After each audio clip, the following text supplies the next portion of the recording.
Bonjour à toi, je suis là pour te présenter une sélection de jeux pour Halloween. Donc là en tout il y en a 8, je suis plutôt fière de moi, ça montre que j'essaye d'être raisonnée et raisonnable autour de ma collection.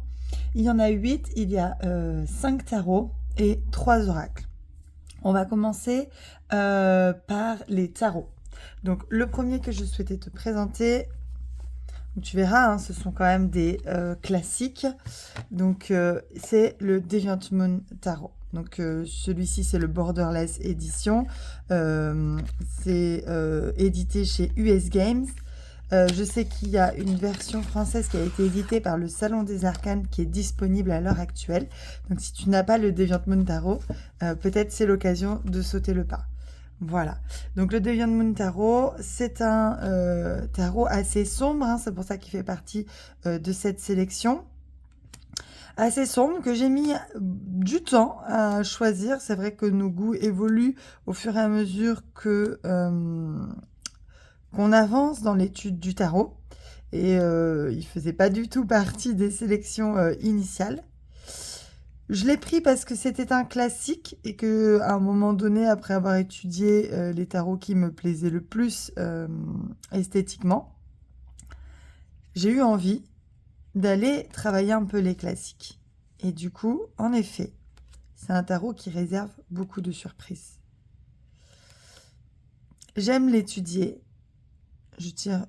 En ce moment, je tire une carte de ce tarot et j'essaye d'écrire 2 pages. Enfin, j'écris 2 pages sur ce que m'inspire cette carte. Et c'est vrai que les cartes, au-delà de leur signification traditionnelle, vont avoir plusieurs couches d'interprétation avec des détails assez fins. Là, par exemple, on est sur le 7 de coupe, donc un choix multiple. Et on voit que ce monsieur, il a le béret d'artiste, il est en train de peindre, pas de peindre, mais aussi de peindre. On voit des mains d'enfants derrière. Voilà, on voit pas mal de choses. On voit une personne derrière là, qui est à moitié nue d'ailleurs, un peu dénudée, etc. Et du coup, derrière, vous pouvez quand même aller creuser plusieurs aspects de la carte. L'aspect traditionnel, et puis après, votre regard va, quand vous allez étudier cette carte plus précisément, votre regard va se perdre dans d'autres détails qui sont plutôt inhabituels. Comme là, vous voyez la lune qui aspire ou qui souffle un certain nombre de choses à cet être. Voilà. Là, on voit derrière un petit bateau, un palais. Qu'est-ce que ça vient nous dire? Ici, cette fleur-là, qui en fait est le bout de sa queue. C'est très, très intéressant. Là, moi, je me pose la question.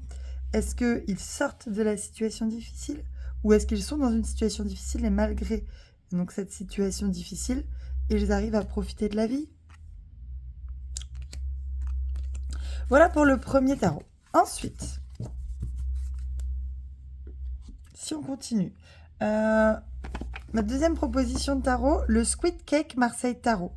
Donc, il s'agit également d'un tarot mass market qui est édité par Rocket Pool, que j'ai dû trouver sur Amazon, je pense.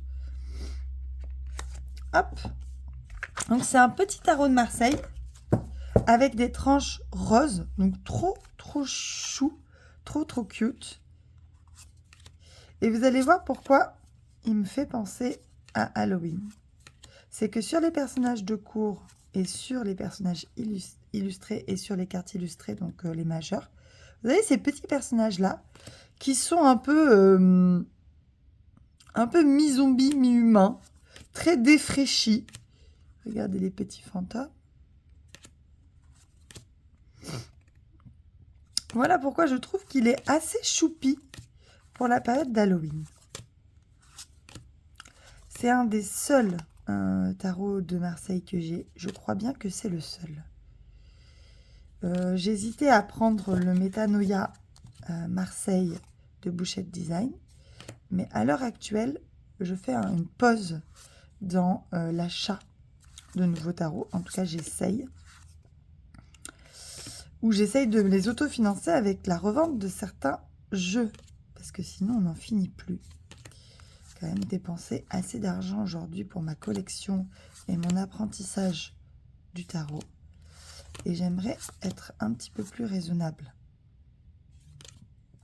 Je l'adore, il est trop mignon. Un autre tarot de Marseille que j'attends avec impatience, et là c'est sûr que je le prendrai, c'est celui que Célia Mélesville est en train de faire avec Claire Duval. Voilà. J'adore ce que fait Célia Mélesville, et donc j'ai pas craqué pour toutes ses créations, mais j'en ai quand même beaucoup, enfin plusieurs. Donc du coup, je le prendrai certainement. Après, c'est vrai que les tarots de Marseille, c'est pas ceux que j'utilise le plus. J'avais le tarot de Marseille classique que j'ai revendu car je ne l'utilisais pas. Voilà pour ma deuxième proposition. Ensuite, donc le Squid Cake Tarot de chez Rocket Pool. Ensuite, un auto-édité trouvé sur le site donc de Nicolas du Salon des Arcanes, The Lighted Window Tarot. Alors c'est vrai que c'est un tarot qui a été un vrai coup de cœur. Dès que je l'ai vu, j'ai un petit peu hésité, mais pas très longtemps. Donc vous allez voir pourquoi il me fait penser un petit peu à Halloween. Il a un côté très witchy, là, avec ses petites lanternes, tout ça. Ces petites lanternes, le dos est comme ceci, les tranches sont cuivrées, elles sont magnifiques, c'est vraiment un jeu avec une belle qualité de cartes, je recentre, une belle qualité de cartes, les cartes sont vraiment épaisses, agréables, mates, et c'est un pipe deck, donc c'est un deck pipé où les mineurs sont semi-illustrés. Je trouve qu'il va bien avec la période automnale. Il a un peu cet esprit witchy sorcière des campagnes que j'apprécie beaucoup. J'aime bien ses illustrations. Il est vraiment très beau. Je ne sais pas si Nicolas en a encore ou s'il en aura d'autres. Regardez, c'est peut-être une de mes cartes de la mort préférée. Magnifique.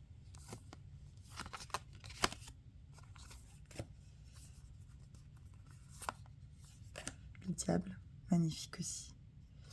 Avec donc peut-être ce sol pleureur là. Voilà, très beau. Très beau jeu. Roue de la fortune. Une des plus belles aussi que je connaisse. Vraiment, c'est... il est épatant ce jeu. Il est d'une beauté infinie. Je sais pas qu'est-ce que vous en pensez. Regardez cette justice.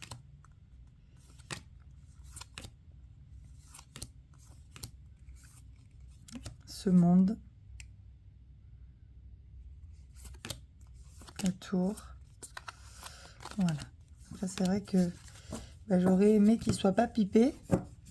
Voilà, on veut toujours le deck parfait. Voilà, en tout cas, quand c'est pipé comme ça me dérange pas. C'est joli. C'est vraiment très joli. Quand c'est pipé comme ça, vous voyez... voilà, ça me dérange un petit peu plus. C'est pas assez recherché pour moi. Là encore, avec le château derrière, ça passe. La lune. Ça passe pas. C'est pas assez, quoi. Ça passe. Ils sont vraiment très beaux aussi, les pentacles. Et les cartes de coupe aussi, j'aime beaucoup. Très beau. C'est les bâtons et les épées que j'ai du mal, enfin que j'apprécie moi. Hop, voilà pour le Light Window Tarot, disponible peut-être encore chez Nicolas, ou peut-être, comment dire, qu'il reviendra. Prochaine proposition, le Dark Mansion Tarot, un incontournable aussi, vous le connaissez. Moi, j'ai l'édition large, donc édité chez Taroko Studio, avec du coup les bordures vieux dorés, mat. Alors là, il est idéal pour... Hop, je suis pas centrée, pardon. il est idéal pour la période d'Halloween. Vous avez vu, avec tous ces petits détails, ces petites têtes de mort. Voilà, là, en plus, on est sur le 10 d'épée. On a voilà, on a des images un peu, donc comme on dit à la Tim Burton, avec des petits squelettes un peu partout. Il y a des cartes qui sont douces aussi. Regardez cette jolie mort. Mais tout en étant douces, sont toujours un petit peu intrigantes, je trouve. Donc ça, c'est vraiment un classique. Il suit très bien le rider. Si vous voulez vous offrir un beau jeu auto-édité, moi, c'est un de mes premiers que je m'étais offert. Parce que je le trouve vraiment, vraiment original. Alors, il est connu maintenant. Voilà. Je ne vais pas tout vous montrer parce que il est vraiment connu. Je m'arrête là. Donc, voilà pour le Dark Mansion Tarot. Là, c'est l'édition large que j'ai. Ensuite, un que j'adore aussi auto-édité, The Nameless One. Il est tellement grand qu'il ne rentre pas dans mon cadre. C'est vraiment un beau bébé. Hein. Vous voyez, il est énorme. En fait, c'est un tarot qui est couplé avec un oracle. Je crois qu'il y a 20 ou 30 cartes d'oracle. C'est vraiment un gros bébé. Donc, c'est auto-édité, acheté donc, chez le Salon des Arcanes. Donc, moi, vous voyez, j'ai divisé. Là, vous avez le tarot, le guidebook et l'oracle. Et puis, le certificat d'authenticité. Là, je vais vous montrer quelques cartes. Il est peut-être assez connu aussi. Et alors, du coup, je trouve qu'il fait très witchy. Bah, même pas witchy. Enfin, il fait très chamanique. Avec notamment les sigils qui sont dessinés sur chaque carte. Alors là, vous voyez, vous avez tous les personnages de cours parce que j'étais en train de les étudier. Parce qu'une des difficultés de ce jeu, c'est que les personnages de cours ne sont... Donc, il n'y a pas de... C'est pas noté, hein, il n'y a pas écrit page de coupe, roi de pentacle, etc. Et du coup, ils sont des fois un peu difficiles à reconnaître. Donc, je les avais mis en premier pour essayer de les apprendre, hein, clairement. Après, les autres, je les connais mieux. Il faut aussi compter le nombre de points. 1, 2, 3, 4, 5, 6, 7, 8, 9, 10. 10 points, c'est le 10 d'épée. Là, on a 4 points, le 4 d'épée, donc le repos. Là, on a 1, 2, 3, 4, 5, 6, 7 points. C'est le 7 et on voit les bâtons, donc c'est le 7 de bâton. Ah, ça doit être le 5 de bâton. Voilà. Donc il fait très... Oui, il fait aussi Halloween avec beaucoup de squelettes. Beaucoup de squelettes. Le 2 de bâton. En fait, c'est quand même un univers assez dark. Magnifique. C'est vraiment un très beau jeu. C'est un vrai coup de cœur.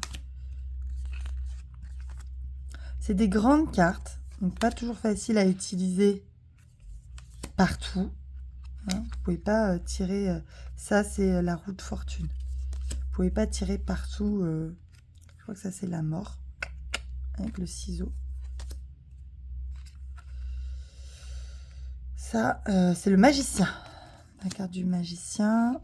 La carte du chariot avec ses licornes.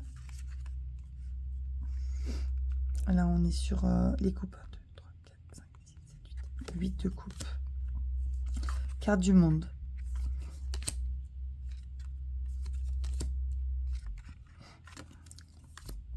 Celui-là, il est assez onéreux. Il est plus cher que certains jeux auto-édités. Hein. Moi, je me le suis pris pour la naissance de ma fille. J'avais eu un petit sou de la part de ma maman. Et du coup, je me suis fait plaisir en achetant un jeu qui me faisait envie depuis longtemps, que je trouvais magnifique, que j'avais peur de ne pas utiliser. Est-ce que je l'utilise ? Pas tous les jours, ça c'est sûr. Mais par contre, je l'ai utilisé. Regardez ce 2 de pentacle. Et ça me fait vraiment plaisir qu'il soit dans ma collection. Je trouve que c'est vraiment un des plus beaux jeux que j'ai. Je crois que c'est le plus beau jeu que j'ai. Voilà. On va s'arrêter là. Là, on a le 3 d'épée. Hop. Donc là, je répète, c'est... Alors, vous avez je vous montre quand même les cartes, quelques cartes d'oracle. Donc là, je connais pas les significations. Je me réfère au livret. Hein. D'autant plus que vu que c'est un jeu assez dark, des fois, c'est des belles explications, c'est des belles cartes. Mais vu que tu vois une tête de mort sur la carte, tu te demandes si... si c'est un bon présage ou pas. Et en fait, non, c'est l'espoir, c'est la guérison, c'est... Donc, il est quand même assez spécifique dans... Mais regardez comme elle est belle, cette carte. Il n'y a pas que des cartes sombres. Hein. En tout cas, voilà, c'est un jeu assez sombre, mais c'est son univers. C'est son univers. Je range ça, excusez-moi. Ensuite... On a fini avec les tarots. Je vais vous montrer les 3 oracles. Donc, pour les oracles, le premier que je vous propose, il va très bien avec le Deviant Moon Tarot, puisque c'est le même auteur. Il s'agit, donc, je ne sais plus comment il s'appelle, le Mildred Paynes, le Secret Pocket Oracle. Donc, il existe en plusieurs tailles. Je sais qu'il existe en taille poker. Je ne sais pas s'il existe en plus grand, mais en tout cas en taille poker. Il existe en français, en anglais, enfin, il y a plusieurs versions. Celui-ci, je l'ai trouvé donc, sur le site du Salon des Arcanes. C'est le tout petit. Et c'est un jeu assez à travailler avec l'intuition. Je ne sais pas s'il y a un guidebook, je crois pas. Peut-être sur Internet. Il est trop choupinou. Et du coup, il a ce côté quand même un petit peu sombre à la Patrick Valenza, avec des taches de sang partout. Il y a toute une histoire hein, autour de cet oracle, en fait. L'histoire, c'est que ce serait cette petite fille, Mildred Paynes, qui serait une petite fille, alors je sais pas, dans les années 30, ou...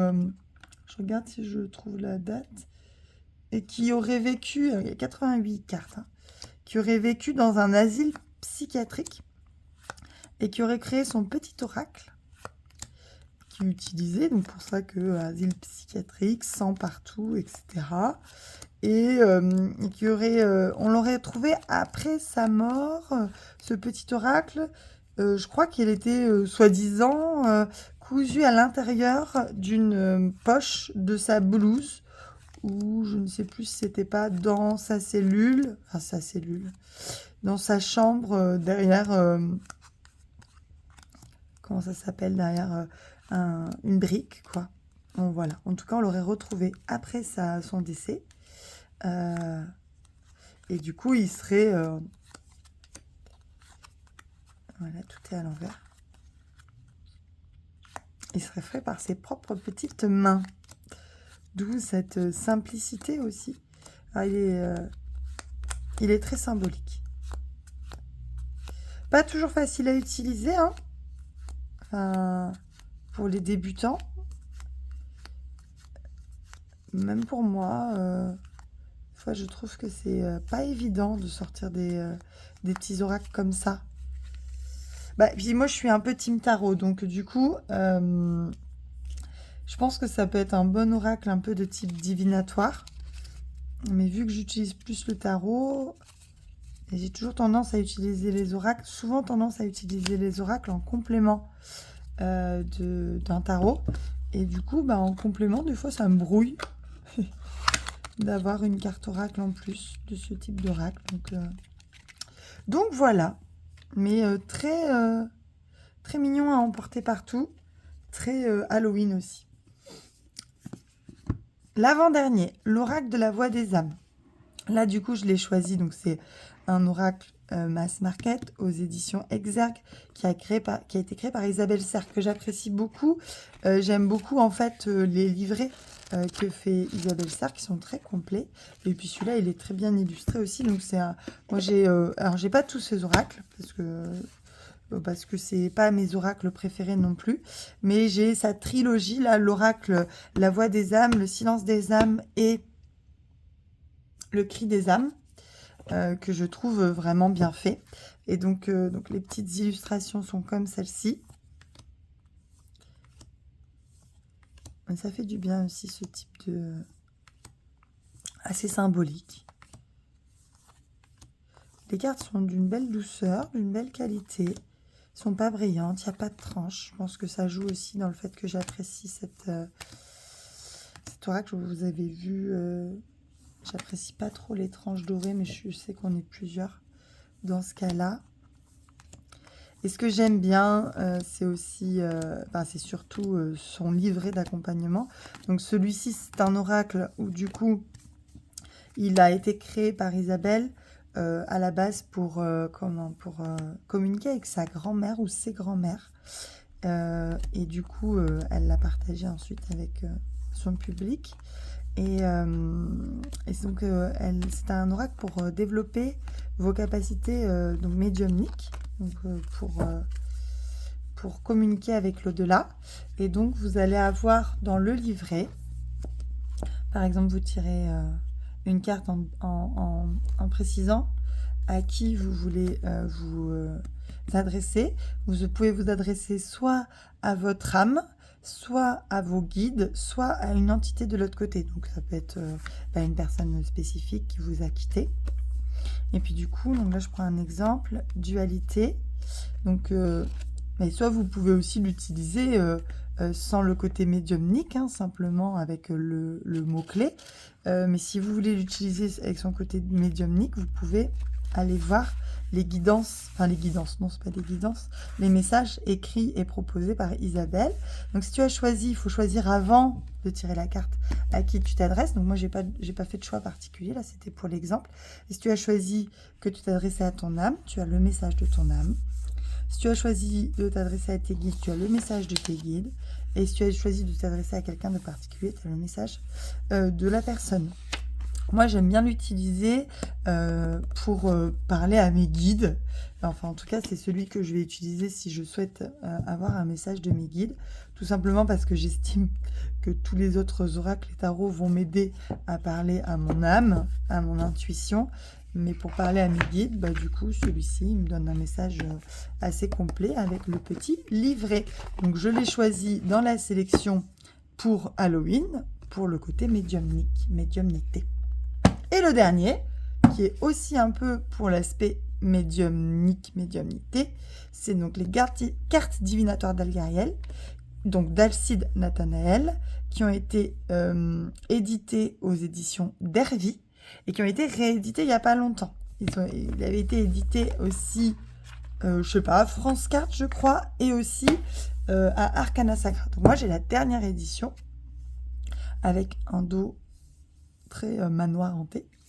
Et en fait, ce sont des cartes, alors, si je ne me trompe pas, peintes à la main, qui sont issues directement de ces songes, et qui a comme... alors moi, j'ai le grand livre aussi, là, je ne l'ai pas avec moi, j'ai le grand livre pour étudier ces cartes, parce que là, il y a un petit livret d'accompagnement, mais il y a aussi un grand livre pour travailler aussi avec vos vies antérieures, parce que du coup, c'est un jeu qui permet... a priori qui marche très bien, moi je suis pas très calée en médiumnité, hein, mais a priori qui marche très bien pour travailler avec vos ancêtres, avec les entités et avec le travail sur les vies antérieures. C'est un petit oracle, hein, il comporte quelques dizaines de cartes, il y a 30 cartes, 32 cartes. C'est un petit oracle. Mais qui a fait ses preuves, hein, qui est reconnu dans le monde de l'ésotérisme. Moi, je l'ai utilisé je l'ai acheté plus pour l'étude. Je suis pas encore très à l'aise pour l'utiliser, mais voilà, j'y travaille.